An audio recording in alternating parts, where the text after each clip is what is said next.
16 বছরে এই জেনারেল ওয়াকার আর্মিতে চষে বেরিয়েছে আমি হাসিনার বইনের জামাই, আমি হাসিনার বইনের জামাই, আমি লোকজনরে যে কোনো সময় যে কিছু করতে পারি। ওই কুত্তার বাচ্চার কথা ঘন ঘন বলেন। এই জেনারেল ওয়াকার ছিল তারেক সিদ্দিকের ডান হাত, বাঁ হাত, মধ্য হাত, দুই পা। এই জেনারেল ওয়াকার এমন কোন অপকর্ম নাই আরবিতে থাকাকালীন প্রত্যেকটা জায়গায় বলেছে। দর্শকবৃন্দ, সাইকোলজি, আপনারা দেশের যে কোনো একজন সাইকিয়াট্রিস্ট যদি কেউ থেকে থাকেন আমার দর্শকদের ভিতরে, আপনারা যে কোনো সাইকোলজিস্টের কাছে জিজ্ঞাসা করেন, সাইকিয়াট্রিস্টের কাছে জিজ্ঞাসা করেন, ওই লোকটাই ঘন ঘন বলে আমাকে বিশ্বাস করেন। যারা মিথ্যাবাদী, যারা মিথ্যাবাদী, যারা ভণ্ডামি করে, তারা কথায় কথায় বলে আমাকে বিশ্বাস করুন। আরেকটা কথা বলছে আপনারা ভালো থাকবেন, এর অর্থ কি জানেন? এই জেনারেল ওয়াকার বহু অন্যায়ের সাথে জড়িত, বহু লোকজনের ভিকটিমদের সাথে জড়িত, যাদেরকে general Waker behind the scene বলে। যেসব অপরাধ নিয়ে যা হয়েছে 5ই আগস্টের আগে, আপনারা আমার সাথে কথা বলুন। আমার সাথে যদি আপনারা কথা বলেন তাহলে আপনারা কি চান, আপনারা বেনিফিট দেন। অর্থাৎ জেনারেল ওয়াকারের অর্থ হচ্ছে আমার সাথে কাজ করুন, আমি আপনাকে বেনিফিট দেব, shut your mouth, follow me. এটা হচ্ছে জেনারেল ওয়াকারের ভদ্রতা। উনি বলছেন ওনার কোনো অ্যাম্বিশন নাই, ওনার এনাফ। উনি বলছেন আই হ্যাড এনাফ। কেন এনাফ হবে না? 16 বছরে এই জেনারেল ওয়াকার আর্মিতে চষে বেরিয়েছে আমি হাসিনার বইনের জামাই, আমি হাসিনার বইনের জামাই, আমি লোকজনরে যে কোনো সময় যে কিছু করতে পারি। আপনারা সবাই তারেক সিদ্দিকী ওই কুত্তার বাচ্চার কথা ঘন ঘন বলেন, তারেক সিদ্দিকী এই করেছে সেই করেছে। এই জেনারেল ওয়াকার ছিল তারেক সিদ্দিকের ডান হাত, বাঁ হাত, মধ্য হাত, দুই পা। এই জেনারেল ওয়াকার এমন কোন অপকর্ম নাই আরবিতে থাকাকালীন প্রত্যেকটা জায়গায় বলেছে, যেখানে আটকে গেছে। আপনাদেরকে আমি কথায় কথায় বলি, হাসিনা কথায় কথায় বলতো আমার ছোট ভাই কি অপরাধ করেছে শেখ রাসেল, বলেছে না? দর্শকবৃন্দ, আপনাদেরকে আমি একটা কথা বলি, আপনারা কি জানতেন এই রাসেলকে নিয়ে আর্মিতে, রক্ষী বাহিনীতে, মুজিব বাহিনীতে কত প্রকার অশান্তি ছিল? আপনারা কি জানেন? যারা আর্মিতে ছিলেন ওই সময়, আমার এই কথাটাকে আপনারা ভেরিফাই করে দেখেন। এই রাসেল কি করতো জানেন? আর্মি কোয়ার্টার গার্ডের সামনে দিয়ে সে যখন যেত, আর্মির কোয়ার্টার গার্ড থেকে কেন তাকে গার্ড অব অনার দেওয়া হয় না, তাকে সেলুট দেওয়া হয় না, সে গাড়ি থেকে নেমে সোলজারদের লাথি দিত, লোকজনের সাথে চিল্লাইতো এবং বাসায় এসে তার মাকে কমপ্লেন করত, ওখানে ডিউটিতে যে ছিল তার চাকরি যেত। তো এই ধরনের একটা বাচ্চা এখন তাকে বলবে না ও ছোট বাচ্চা, না ও ছোট বাচ্চা না। যে বাচ্চা জানে আমি মুজিবের পোলা, আমারে কেন সেলুট দিল না, তারে বাচ্চা বলা যাবে না। তারে যদি কেউ মেরে ফেলে, তার কৃতকর্মের জন্য তাকে মেরে ফেলেছে। আপনাদেরকে ঠান্ডা মাথায় আমি একটা কথা বলি, জেনারেল ওয়াকার বলছে আই হ্যাড এনাফ। এনাফ কি আছে জানেন? গত 16 বছরে এবং আগস্টের 5 তারিখ থেকে আজ অবধি নিজেকে 6 থেকে 7, যদি ওয়াকার যদি বিলিয়নিয়ার হয়ে থাকে আপনারা অবাক হয়ে না। জেনারেল ওয়াকারের ঘরে বসে আছে মুজিবের বংশের রক্ত, নারায়ণ চন্দ্র পালের রক্ত তার ঘরে বসে আছে। সেখানে বসে ওয়াকার বলছে আমার কোনো অ্যাম্বিশন নাই।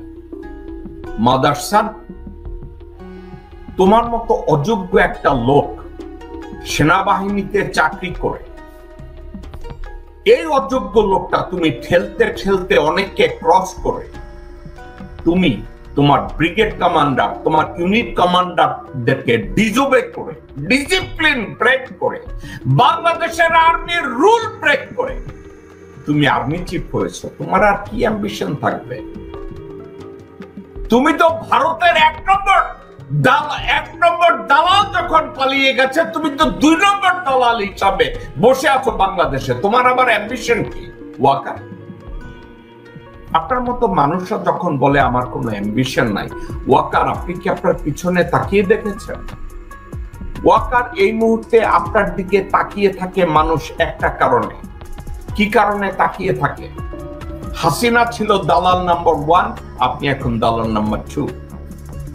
কারণ হাসিনা সরে যাওয়ার আগে থেকে জুলাইয়ের লাস্ট উইক থেকে আগস্টের 5 তারিখ পর্যন্ত ভারতের সেনাপ্রধান, ভারতের মিডিয়া, ভারতের পররাষ্ট্রমন্ত্রী, ভারতের পররাষ্ট্র সচিব, প্রত্যেকটা লোক আপনার সাথে কমিউনিকেট করেছে।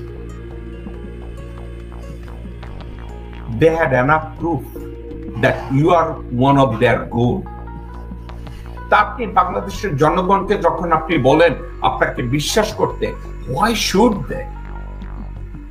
should I trust you that you are an impartial player? আপনার তো কোনো ড্রিম নাই বাংলাদেশকে গড়ে তোলা। বাংলাদেশের যদি সাংবিধানিক রাষ্ট্র কখনো হয়, আপনার মতো মানুষকে তো পিষে ফেলা উচিত মাটির সাথে, আপনাকে উলঙ্গ করে ঝুলিয়ে রাখা উচিত। আপনি কেন বলেন আপনার এনাফ হয়েছে 8 মাসে? কেন $1 বিলিয়ন হয়ে গেছে বাইরে? নাকি ইন্ডিয়া আপনাকে সিটিজেনশিপ দিয়ে রেখেছে? কথা বলেন তো, নিজেকে কথা বলেন না আপনার কোনো অ্যাম্বিশন নাই। এ কথা বলেন না I had enough। এই I had enough যদি হয়, একটা কাজ করেন general Waker, resign from your position or stay in the position and tell the commission আমাকেও যদি কোনো কাজে, কোনো অপরাধ কর্মে সন্দেহ করা হয়, আমাকে জন্য ডিপোজ করা হয়, আমাকে জন্য ইন্টারভিউ করা হয় নির্ভয়। দর্শকবৃন্দ, আপনাদেরকে আমি একটা কথা বলি, জিয়া রহমান সাহেব হাসান হাফিজুর রহমানকে মুক্তিযুদ্ধের ইতিহাস লিখতে বললেন। হাসান হাফিজুর রহমান জিয়া রহমান সাহেবকে বলল, সাহেব আমাকে এই কাজটা থেকে বাদ দেন। বলছে কেন? বলছে আপনার সম্পর্কে অনেক বিতর্ক আছে, এখন আমাকে আপনি মুক্তিযুদ্ধের ইতিহাস লিখতে বলছেন, তাইলে আমি তো আপনাকে নিয়ে বিতর্কিত কোনো কিছু বললে আপনি তো আমাকে গ্রেফতার করে ফেলবেন, আমাকে তো আবার মেরে ফেলবেন। আপনাদেরকে ঠান্ডা মাথায় আমি বলি, এনএসআই ডিজি, আমি জিয়া সাহেবের মুখ থেকে কোনো কথা শুনি নাই, এনএসআই ডিজি হাকিম সাহেব সরাসরি আমাকে বলেছে। আমার পাশে বসা ছিল রিয়ার অ্যাডমিরাল মোশাররফ হোসেন খান, আমার পাশে বসা ছিল জেনারেল শিশু, আমার পাশে বসা ছিল আমজাদ খান চৌধুরী। হাকিম সাহেব বলেছে, জিয়া সাহেব হাকিম সাহেবকে বলছে, যত বিষয়ে আমার ব্যাপারে কন্ট্রোভার্সি আসে, বিতর্কিত জিনিস আছে, আপনি বাংলাদেশের স্বাধীনতার ইতিহাস লিখতে গেলে আমাকে এসে সরাসরি জিজ্ঞাসা করবেন। আপনি আমার কথা বিশ্বাস করলে লিখবেন, আমার কথা বিশ্বাস না করলে ওখানে বলে দেবেন যে এ কথা বলা ঠিক না। ঠিক আছে? এই কথাগুলো তাকে বলা হয়েছে।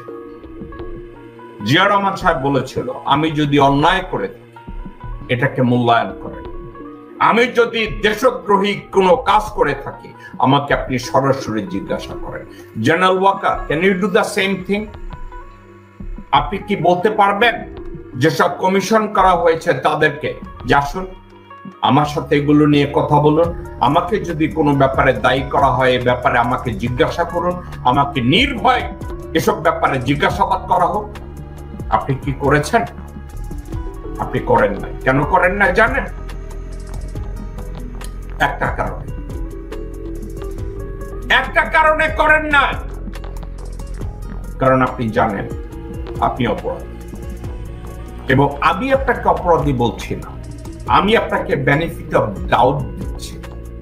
আপনি ধরে নেন আপনি অপরাধী না, কিন্তু এই বিষয়গুলো নিয়ে আপনার মন গড়া একটা বক্তব্য, আপনি রাওয়া নামের ফাওয়া একটা সংগঠন করেছেন, আর ওখানে একজন মিনিমি বসিয়েছেন যে আপনারা দেখলে লেজ দ্বারায় আব্দুল হক নামক এক ছাগল আপনার পাশে দাঁড়িয়ে দাঁড়িয়ে হাততালি দেয়, একটা গরুর বাচ্চা। ওখানে বসে বসে সেই মোডে আপনি কথা বলেন।